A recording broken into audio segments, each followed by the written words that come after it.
Folk ఇండస్ట్రీలోకి ఎప్పుడు వచ్చినావు? అసలు ఈ జానపద పాటలు అనే పాడడం ఎప్పుడు స్టార్ట్ చేసినావు? జానపద పాటలు వాడింది మాత్రం 2015లో. నాకు అసలు అప్పుడులో తెలీదు. అందరూ యూట్యూబ్లో పాటలు పెడుతూ వింటూ ఉంటే నేను నార్మల్గా ఫస్ట్ పాడిన పాట ఏంటి? పాట విన్న తర్వాత నాకు తెలిసిన వాళ్ళు వాయిస్ విని అప్పుడు పాడాలి అని ఎందుకు అనిపించింది? అంటే నువ్వు సంగీతం నేర్చుకున్నావా? సంగీతం ఏం నేర్చుకోలేదు. అసలు ఫస్ట్ నమ్మాలా వద్దా అనుకున్నా. ఫస్ట్ స్టూడియో ఎక్స్పీరియన్స్ ఎట్లుండే? మైక్ ఎట్లా యూజ్ చేయాలో తెలీదు, అసలు ఎక్కడ పాట స్టార్ట్ అవుతుందో తెలీదు.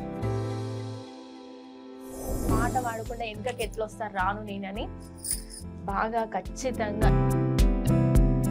దాని తర్వాత మళ్ళీ నీకు బ్రేక్ ఇచ్చిన సాంగ్ ఏంటి? సాంగ్ తర్వాతనే మంచి మంచి అవకాశాలు కూడా వచ్చినాయి నాకు. అంత పోయింది అన్నప్పుడు మన దగ్గర ఉన్న వాళ్ళని ఎంకరేజ్ చేయడం అనేది,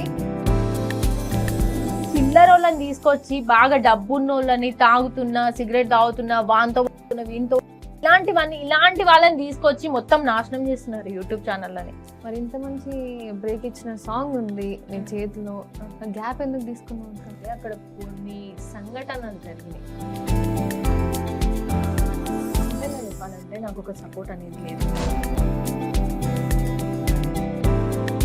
జానపద సింగర్ మమతాతో ఈ వారం మేము ఫేమస్. ఈ శనివారం సాయంత్రం 4 గంటలకు మీ 4 సైట్స్ టీవీలో.